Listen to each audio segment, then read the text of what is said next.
ஹாலிடேஸ்னாலே அது நம்ம ஜிடி ஹாலிடேஸ் தான். GT holidays, South India's #1 travel brand. 8ஆம் வகுப்பு சமூக அறிவியல் புத்தகத்தை திரும்ப பெற்ற NCERT தற்பொழுது மன்னிப்பும் கோரியிருப்பதாக தகவல் வெளியாக இருக்கிறது. கூடுதல் விவரங்களோட செய்தியாளர் வெங்கடேசன் இணைந்திருக்கிறார். வெங்கடேசன், இந்த விவகாரத்தில் நடந்தது என்ன? மேலும் விவரத்தை பதிவு செய்யலாம். வணக்கம்.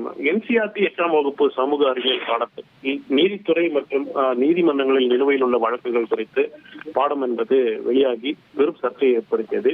இந்த விவகாரம் தொடர்பாக நேற்று உச்சநீதிமன்றத்தில் மூத்த வழக்கறிஞர்கள் கபில் சிபல், அபிஷேக் மனு சிங்வி உள்ளிட்டோர் ஆஜராகி இந்த விவகாரம் தொடர்பாக உச்சநீதிமன்றம் தாமாக முன்வந்து வழக்கு பதிவு செய்து விசாரணை நடத்த வேண்டும் என்று தெரிவித்திருந்தார்கள்.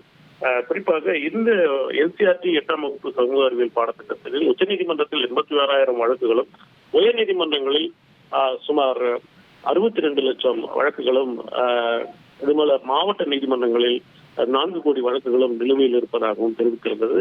இந்த பாடம் திட்டம் என்பது நீதித்துறையை அவமதிப்பதாக இருப்பதாக தெரிவித்து உச்சநீதிமன்ற தலைமை நீதிபதி தலைமையிலான அமர்வு இந்த வழக்கை தாமாக முன்வந்து சற்று நேரத்திற்கு முன் விசாரித்து தற்போது உத்தரவுகளை பிறப்பித்து வருகிறது.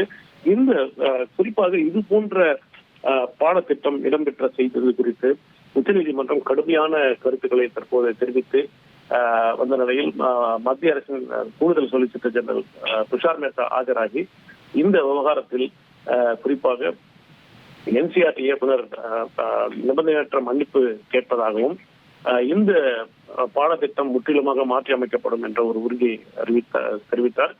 அப்போது நீதிபதிகள் இது திட்டமிட்ட செயலாக இருப்பதாகவும் இந்த சர்ச்சைக்கு காரணமானவர்கள் மீது உரிய நடவடிக்கை எடுக்க வேண்டிய தேவை என்பதும் விரிவான விசாரணைக்கு உத்தரவிட வேண்டிய அவசியம் உள்ளதை வலியுறுத்தினார்.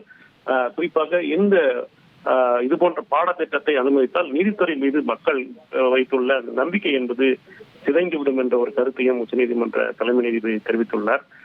எனவே இந்த இது போன்ற பாடத்திட்டம் இடம்பெற்ற செய்தது நிச்சயமாக நீதித்துறை அவமதிப்பது என்ற ஒரு கருத்தை தெரிவித்து அவர்கள் மீது ஏன் நீதிமன்ற அவமதிப்பு நடவடிக்கை எடுக்கக்கூடாது என தெரிவித்து மத்திய கல்வித்துறை செயலாளர் விளக்கம் அளிக்கவும், இத்துடன் NCERT இயக்குனரும் இந்த விவகாரம் தொடர்பாக விளக்கம் அளிக்க தற்போது நீதிமன்றம் என்பது உத்தரவிட்டுள்ளது. மேலும் உடனடியாக இந்த புத்தகங்களை குறிப்பாக இந்த சர்ச்சைக்குரிய இந்த புத்தகத்தை சந்தையிலிருந்து பறிமுதல் செய்யவும், டிஜிட்டல் வடிவிலும் அதை தடை செய்யவும் தற்போது உச்சநீதிமன்றம் உத்தரவிட்டுள்ளது. முற்றிலுமாக இந்த புத்தகத்தை யாரும் படிக்காத வகையில் தற்போது ஒரு மிகப்பெரிய தடையையும் உச்சநீதிமன்றம் விதித்துள்ளது. உங்களுடைய விரிவான தகவல்களுக்கு நன்றி வெங்கடேசன். ஹாலிடேஸ்னாலே அது நம்ம ஜிடி ஹாலிடேஸ் தான். GT holidays, South India's #1 travel brand.